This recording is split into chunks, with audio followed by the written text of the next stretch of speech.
Alors, petit exercice un peu original. Un marathonien parcourt 50 km en 5 heures. Démontrer qu'il existe un intervalle d'une heure pendant lequel il parcourt exactement 10 km. En fait, c'est un exercice de continuité, vous allez voir. J'ai posé la fonction f qui, en fonction du temps t, donne f de t, et c'est le nombre de kilomètres parcourus en heure. Donc f, c'est une fonction continue, hein, on peut supposer ça, je pense, sans trop se mouiller, parce que bon, le mec il se téléporte pas, quoi. Je vais poser g maintenant, c'est plus important, c'est f de t plus 1 moins f de t. Et ça,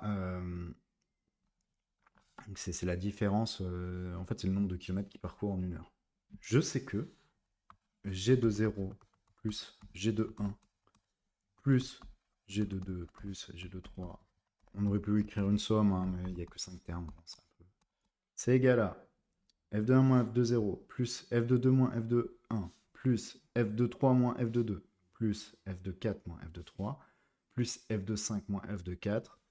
Autrement dit, avec les simplifications, c'est égal à f de 5 moins f de 0, ce qui vaut 50. Parmi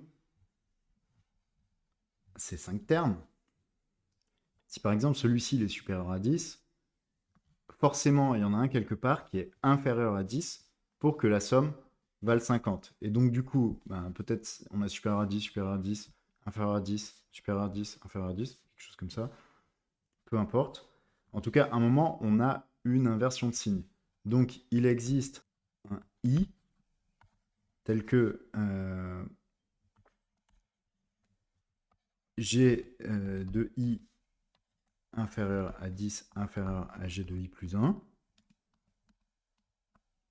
ou dans l'autre sens, g de i supérieur à 10 lui-même supérieur à g de i plus 1. Et en vrai, c'est plutôt... Ça pourrait être pile égal à ça. Après, ça veut dire qu'on n'a vraiment pas de chance si on fait pile 10 sur un truc. Si on a une mesure parfaitement précise. Mais bon, on va mettre, pour être exact mathématiquement, des supérieurs ou égales. Ça, d'après le TVI, comme g est continu, il existe un x appartenant à l'intervalle i plus 1. Donc, vu que j'ai mis des inférieurs égales ou des supérieurs égales, on va bien fermer les parenthèses parce que si ça se trouve, c'est au bord. Tel que g de x égale 10. G de x égale 10, ça veut dire que f de x plus 1 moins f de x égale 10. Ça veut dire qu'en une heure, on a parcouru pile 10 km, ce qui est la question à laquelle on cherchait à répondre.